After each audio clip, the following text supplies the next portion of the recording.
माजूर बच्चा आजमाइश है या सज़ा।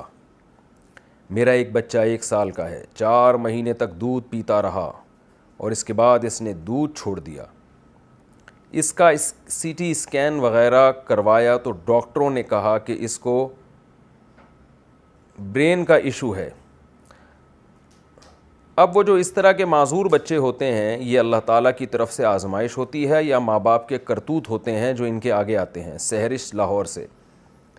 ये बिल्कुल गलत है कि माजूर बच्चे को ये समझना कि ये मेरे गुनाहों की सज़ा है, बल्कि ये अल्लाह की रहमत है। आपके लिए अल्लाह ने एक जन्नत कमाने का ज़रिया बनाया है, और बिलफ़र्ज़ अगर आपसे गुनाह भी हुए हैं तो इस माजूर बच्चे की खिदमत से अल्लाह से उम्मीद है कि अल्लाह उन गुनाहों को माफ़ कर देगा, तो फिर भी अल्लाह की रहमत है। इन इसको अल्लाह का अज़ाब ना समझा जाए, ये अल्लाह की रहमत है।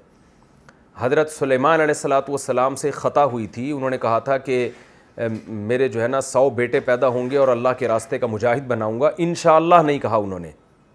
तो ये जो पैगम्बर होते हैं ना, इनकी छोटी गलतियाँ, छोटी ख़ताएँ भी बहुत बड़ी ख़ता समझी जाती है अल्लाह की नज़र में, क्योंकि ये इनका मकाम बहुत ऊँचा है।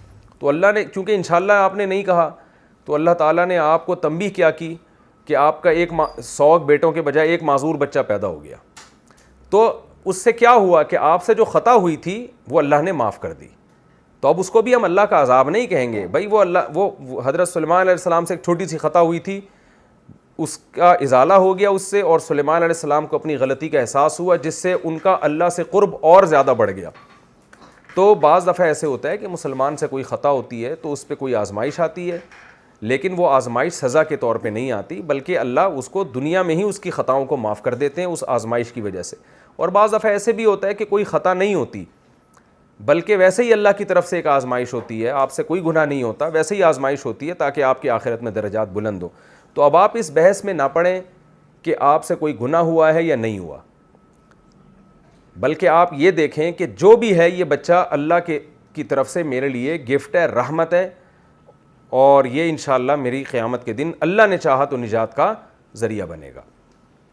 और वैसे गुनाहों से बहरहाल तौबा करनी चाहिए। वो तो बच्चा माजूर ना भी हो तो भी अगर कोई गुनाह हुआ है तो अल्लाह से उसकी तौबा करनी चाहिए, और गुनाह याद नहीं भी हो तो भी ये सोच के तौबा करनी चाहिए कि अल्लाह, ये कह के तौबा करनी चाहिए कि अल्लाह अगर मुझसे कभी ज़िंदगी में कोई गुनाह हुआ है तो मुझे माफ़ कर दे। यानी वो बच्चा माजूर हो या ना हो, गुनाहों से तौबा तो बहरहाल करनी चाहिए।